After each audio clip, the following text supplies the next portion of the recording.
All right, welcome to our Week 9 preview with Biscuits and SEC. The Hammer is sitting in today, flying solo for the Biscuits and SEC guys. We're going to talk about the Week 8 preview. No, I did not misspell that. The last week was so soft. It was a very weak week. This week, only 4 games to preview, but one of them is the cocktail party. How you doing, Hank? Doing great, Steven. Thanks for having us as always. How are you doing? Oh, I'm doing quite well. Just looking forward to some football. This is absolutely my favorite time of the year. Right now, it is getting down to where highs are in the mid 80s, so it's just lovely fall weather. Yeah, we got a little bit of the early fall at the beginning of October here in Texas, and then this past weekend, I went to the A&M South Carolina game, and I think it at least hit 90. It was pretty hot. Luckily, it was a night game, but it didn't feel like late October Saturday when I was tailgating. Yeah, the good thing about down here is it might get up into the mid 80s, but the lows are getting down in the mid 60s. So it's pretty nice to go to sleep to. But, it's going to be 80 degrees year round, so True. I might as well enjoy it. So we're going to go over last week's games. Arkansas beat Pine Bluff 45-3. We're not going to talk about that game, but it was an ultimate slump buster for the Razorbacks, and they're kind of back on track.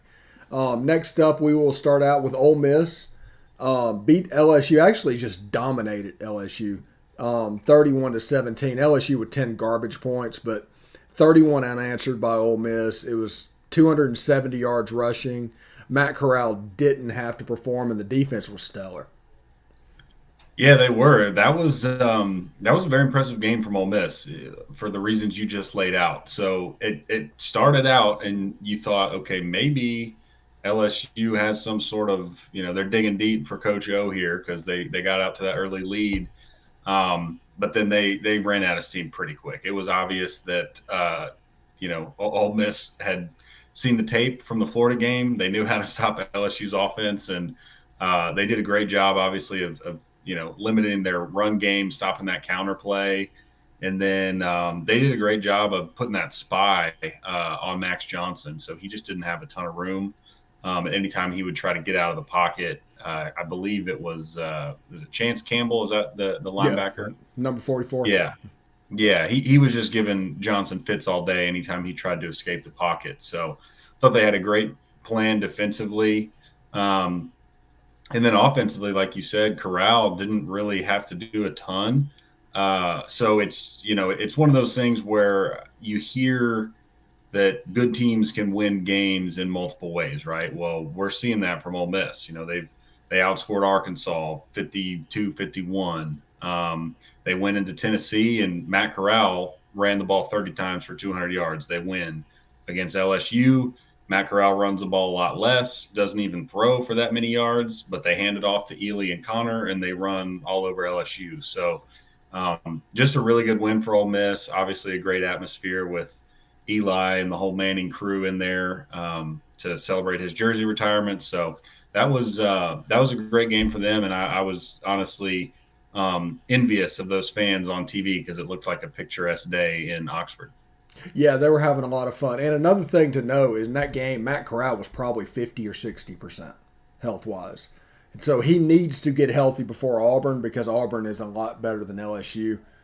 And he is going to be needed this week. Mississippi State took a 45-6 win over Vanderbilt. Now, everybody takes wins over Vanderbilt. It's just a matter of how you do it. But the Bulldogs did a very pretty pedestrian game, just kind of went through the motions and just completely blew them out in Nashville. Of course, it looked like a high school attendance at that point. Not a Texas high school, a normal high school. Yeah, yeah, good caveat there. But yeah, I mean, good win for Mississippi State. I don't really know what to think of this team, or I'm having a hard time figuring them out because I think last week I did not think they would cover. Obviously, they covered that and way more. So it's one of those things where Vanderbilt's not good, and I guess they were coming off a pretty tough last-minute loss to South Carolina. Mississippi State was just a better team. They got off the mat and went out there and really dominated. I mean, the offense was was clicking. I think Rogers threw a couple picks, but other than that, it was almost like Vanderbilt had no chance to stop them. The air raid was uh, looking good. So maybe I think that's kind of what Mississippi State is. They're a solid team. They'll beat up on a team like Vanderbilt, and then they'll get whooped by a team like Bama, and then any team somewhere in the middle they'll be right with, whether that's A&M or whoever else is on the rest of their schedule. They'll have a fighting chance. Yeah. Okay. On Thanksgiving, Ole Miss plays Mississippi State in the annual Egg Bowl. The week before, Ole Miss plays Vanderbilt. Mississippi State plays Tennessee State. Which has the tougher game? I mean, you got to say probably Mississippi State at this point. I mean, Hmm. Vanderbilt. I know it wasn't Tennessee State; it was East Tennessee State, but they've already lost to an in-state FCS school. So I'm assuming they've got the tougher matchup, or Mississippi Yeah. State, that is. Yeah, it's kind of nuts to think about, but I would rather play Vanderbilt 5 days before the Egg Bowl than on Tennessee State. It's the weirdest thing. Sure. Alabama, one touchdown game in the fourth quarter before Alabama pulled away and won 52-24. Bryce Young looked really good. He used his legs. It almost feels like they're just winning because they are supremely talented, not because they're doing anything special. Yeah, I think that's a good point. And I totally agree with it that they are supremely talented, and that shows. And they just I don't really know what it is. They just haven't they haven't quite been, I guess, the vintage Alabama team that a lot expected. But we've talked about this. I mean, Mhm. they're they lost so much, not just players, but like first round picks. I mean, that's hard to replace. So although they're struggling more than maybe is normal, at the end of the day, they're still winning these games. I think in this game, especially, I mean, again, like you said, when you look at the stats, it's not like Alabama played poorly. I guess if you have any gripe with them, it's probably defensively. There was definitely a few blown coverages, as there were against A&M. So that's something they have to get cleaned up. But offensively, they moved the ball. Bryce Young played well, and they just wore Tennessee down. I mean, they dominated time of possession.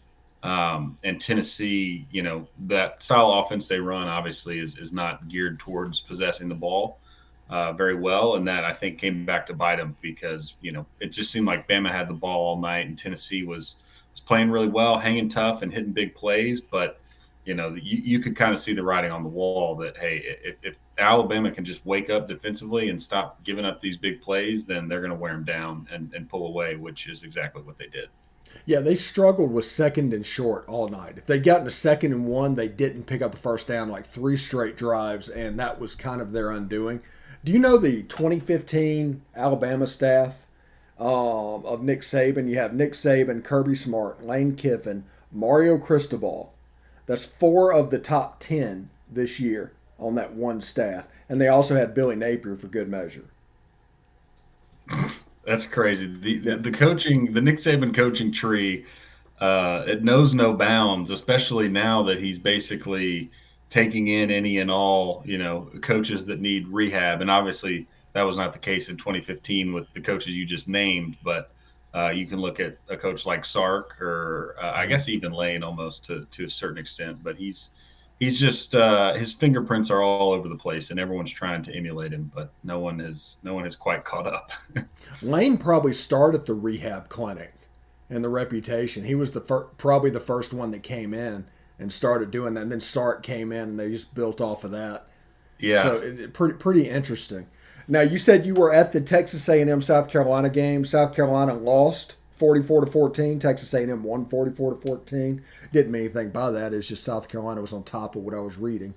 Um, what did you think of that game? What did you notice? South Carolina is not very good.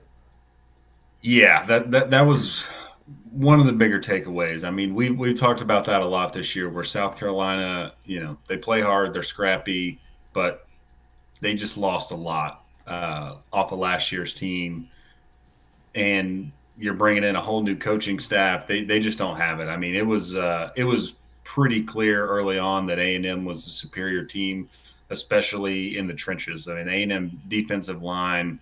I felt bad for Zeb Nolan. He was getting whipped all night until they finally pulled the cord and brought in the backup because they couldn't run the ball, and he was getting hit nearly every time he tried to throw. I think they had like 11 or 15 yards or something entering the fourth quarter. I mean, it was comical how little their offense, could move the ball. Um, and then, offensively for A&M, I think it was just good to see the run game have more success 2 weeks in a row. Again, not a great opponent, but with an A&M offensive line that is still young, and they're really only in their second or third game with kind of the same group. It was encouraging to see the way that they just sort of steamrolled South Carolina.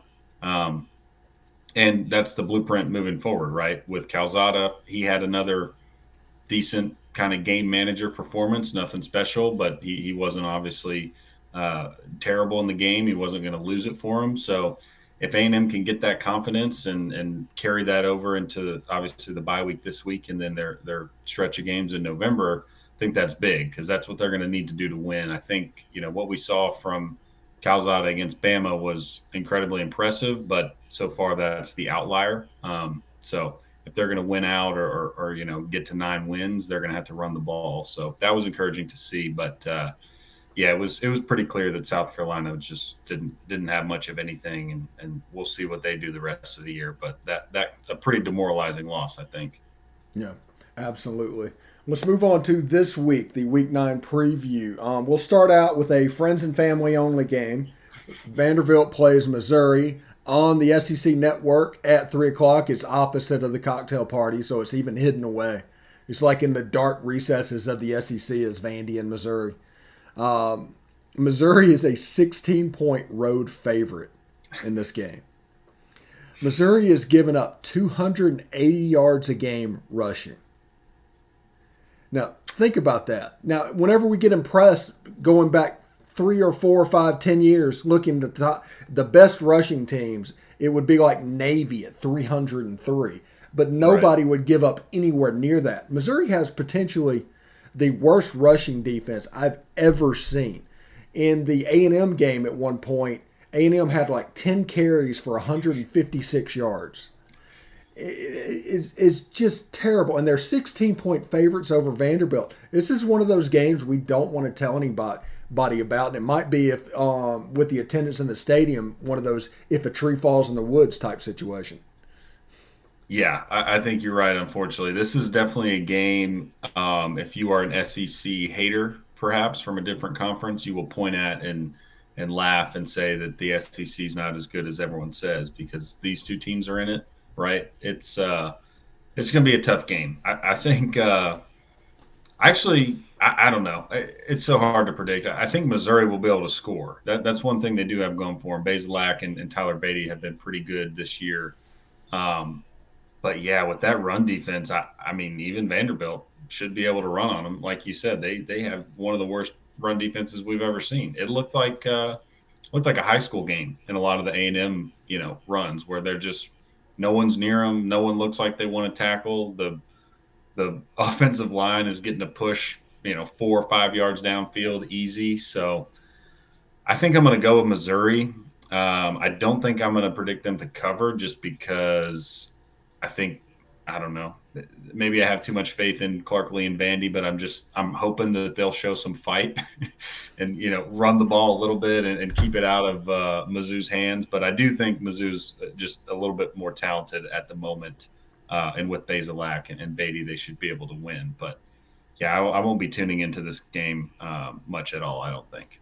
Yeah, the crazy thing is if Missouri wins this game, they're 4-4 and in position to make a bowl game. This would be the game that would take it out of Vanderbilt's hands. This would be their 7th loss.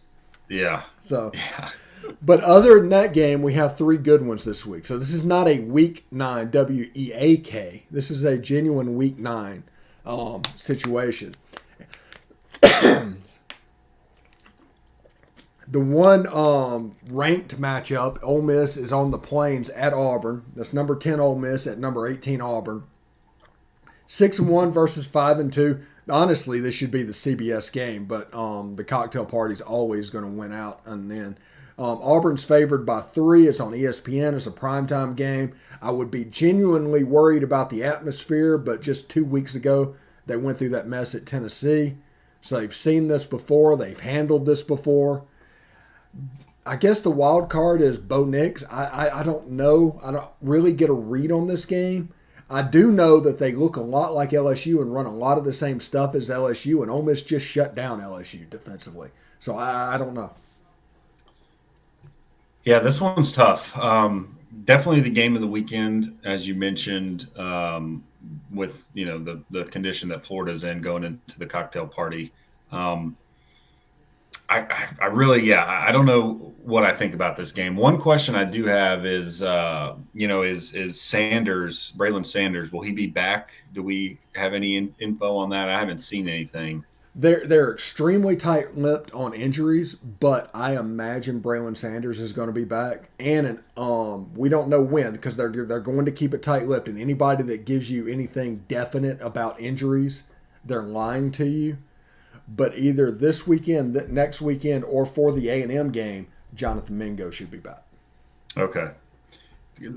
Because I think that will be will have a big impact in this game. I mean, when you look at what Ole Miss was doing earlier in the year when they did have their full repertoire of weapons, it was a little bit different. And we just praised them, or I was just praising them for how they're winning games in different ways, which is impressive. However, it also just shows that they don't quite have the outside threat, really, I think, that Lane would like. And so they're having to get creative and move the ball in different ways.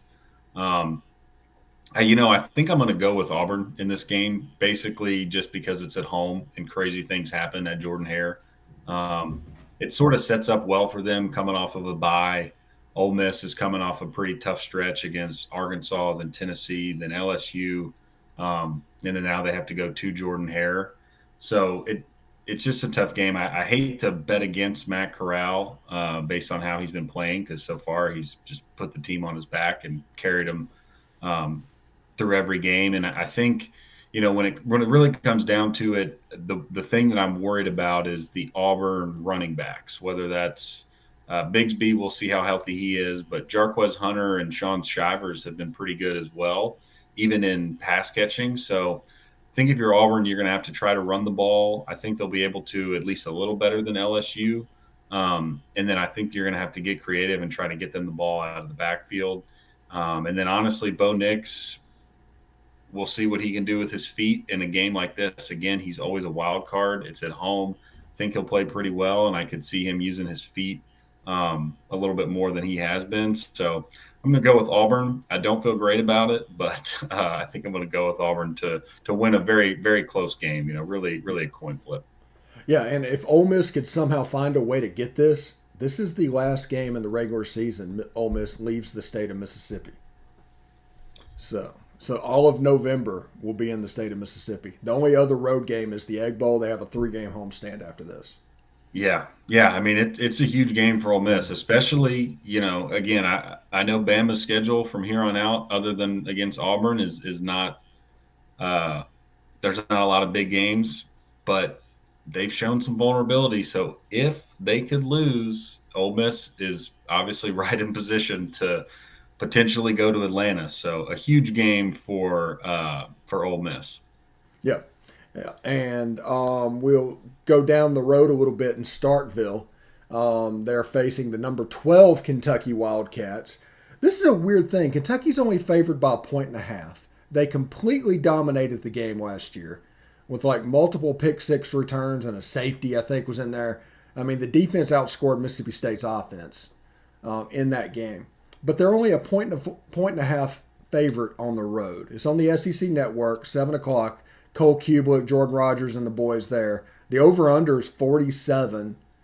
I just don't know. I'm not a believer in Will Levis, but I am a believer in Wan'Dale Robinson, and I think he's going to be able to get a couple in this game. Yeah, I think it's going to be a good game too. I am a little bit surprised, like you said, that Kentucky is not favored by more when you just look at the matchup on paper, right? You got a one-loss team, number 12 in the country, against an unranked Mississippi State team. But when I saw the line, I just kind of thought to myself, maybe Vegas knows something here. And so I think I'm going to go with Mississippi State. When you look at it, they both got whooped by the sort of king of their division in the conference with Mississippi State against Bama, and then Georgia against Kentucky. And Starkville at night, kind of similar to Jordan Hare, some weird things happen. The cowbells will be rocking. They're going to be, they're going to be pumped up, even though it was just against Vanderbilt off of a big win.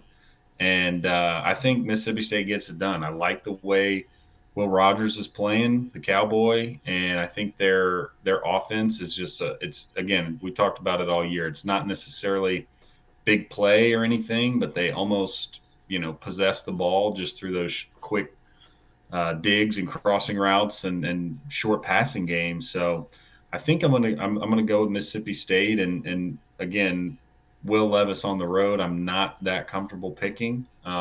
Mississippi State has a pretty decent defense against the run, so maybe they'll be able to bottle up Chris Rodriguez. I think that's the key. If Rodriguez can get out and break 100 yards, 150 yards, then I would lean Kentucky. But if they can just work to stop him and force Levis to beat him downfield, then I like their chances. So I'm going to go with Mississippi State, but pretty similar to my Auburn pick. I don't really feel great about it. This one, again, to me is pretty close to a coin flip. Yeah, this is what kind of separates this weekend from last weekend, is the coin flip aspect of these games. And we go to the last game, which is not a coin flip at all. Absolutely not a coin flip at all. It's the world's largest outdoor cocktail party. I hope I got that right, Corey. Georgia, number one in the country. Florida got beat by LSU. LSU ran one play over and over and over again and set the rushing record against Todd Grantham, in which has to be his last game or his last season as a defensive coordinator. That had to be it. It felt like it. Yeah, I'm with you. I mean, it was a little surprising, honestly, that Mullen stuck with him through this year. I know they go back a long way, so he didn't want to fire his buddy, but he's got to go, I'm sure, after this year, just for Mullen to kind of get the heat off himself a little bit and pass the blame over. But yeah, this one, I mean, even before you talk about who we think's going to win, which I'm sure we're on the same page with Georgia, but just the quarterback controversies on both sides, right? I'm not sure what Kirby's going to do. Haven't been able to get a read on that. I wouldn't be shocked if we see both quarterbacks play here. I'm sure, hopefully at some point JT will be healthy. It seems like he's probably getting there. So how much does he use him against Florida? I don't really think they will necessarily need to use him. I think Stetson could go out there and win this game pretty easy, especially the way he's been playing. And then on the other side, Dan Mullen, of course, which I totally understandable that he's being, tight-lipped about who's going to start. He doesn't want to give Georgia any heads up. He wants to make them prepare for both. But it's got to be Anthony Richardson. I mean, I don't know how you could trot Emory Jones out again. So I'm just excited to see what Richardson can do. I mean, he's been hyped up a lot. He's shown some flashes of greatness, but he's about to go up against the best defense in the country and the best defense, frankly, we've seen in many, many years. So you talk about a tough test for your first start. It'll be interesting to see how he handles that. When it comes to the actual game, like I said, I think Georgia will win pretty comfortably. I just don't see Florida, especially defensively, being able to do enough to slow them down. Offensively, I'm kind of torn.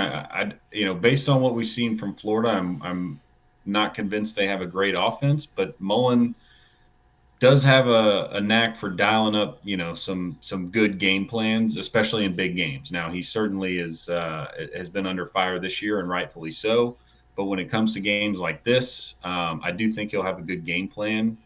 They're coming off of the bye week, so I could see them putting up a little bit more points than we've seen on Georgia, maybe get to 21, 24. But I do not see them winning this game. I think it's, a 38-24 type of game. Yeah, I agree with that as well. Georgia is a 14-point favorite. The over-under is 51, so maybe a 38-24 type game is what they're calling for, or somewhere around there. So it should be pretty interesting to see. Now, I do expect Georgia to do well. And I do want to point out, they could win this game with Stetson Bennett. They absolutely could win this game with Stetson Bennett. Yeah. But this season is about winning the game starting in December. And I don't know if you can win those games with Stetson Bennett, so you might as well get JT ready to go. Yeah, I'm with you. Well, we've talked about it all year, right? I mean, you're going to need to be able to stretch the field and make NFL throws come playoff time. Stetson Bennett has been very good. He's capable. Again, he can win this game probably pretty easily by throwing the ball maybe 15 times like he has been. But I think when you look further ahead and you look at a potential matchup with Alabama or a potential matchup with, Ohio State or whoever in the playoff, you're going to want to be able to score quickly, and you're going to want to be able to push the ball downfield. Now, it's great to run the ball 50 times a game and throw it 15, but I'm just not sure that wins at the highest level anymore. So, yeah, I think JT's got to play here, and again, if he doesn't play here, then it's sort of like, when's he going to? Because if he doesn't have the reps come late November in Atlanta and whatever they do in the playoffs, then I don't know how you turn to him. So at some point, he's got to make the move. And if he doesn't, then it's clear he's just going to roll with Stetson, which, Kirby's track record of quarterback decisions is not great. And I know Georgia fans aren't too happy about some of his past ones. So hopefully he makes the right call here. And then we'll see JT a little bit this weekend. If not, just get the start outright and play the game. Yeah, whenever, for clean old-fashioned hate, whenever they play Georgia Tech, JT has to get most of the reps in that game. If he's not getting most of the reps by that game, it might be too late. Now, they might win with Stetson Bennett. They might be good enough defensively that Stetson Bennett can win the games. But the whole point of this season, we were told all off season what a special offense this could have been, and it just hasn't materialized. Yeah, exactly. It's like we said, it's a fine offense. They're putting up points. It's just not. It's not what you expect from an elite team at this day and age. So we'll see what they do. But you're right. If anyone can win with this style of offense and with Stetson at quarterback, it's this Georgia team, because that defense is just not giving an inch to anyone. And I really don't know who's going to get one on them. Yeah, it's pretty special. Thank you, Hammer, for stopping by. This has been Biscuits and SEC Week 9 preview. They come by every week. They'll be back next week to talk about Hugh Freeze and Liberty coming to Oxford. And there might be some other games going on as well. But we'll talk about that. I forgot about that game. Yeah. Believe me, we haven't. We've been sure. Yeah, it's absolutely. They get beat by Louisiana Monroe as a 30-point favorite, and we're supposed to be scared. Hugh Freeze is coming like he's the boogeyman. It's absolutely crazy. Anyway, thank you very much, Amber, for stopping by. We'll see you next week, and hotty toddy, and I guess gig 'em for you, right? Yes, sir. Gig 'em Aggies. Thank you, Stephen. All right, bud.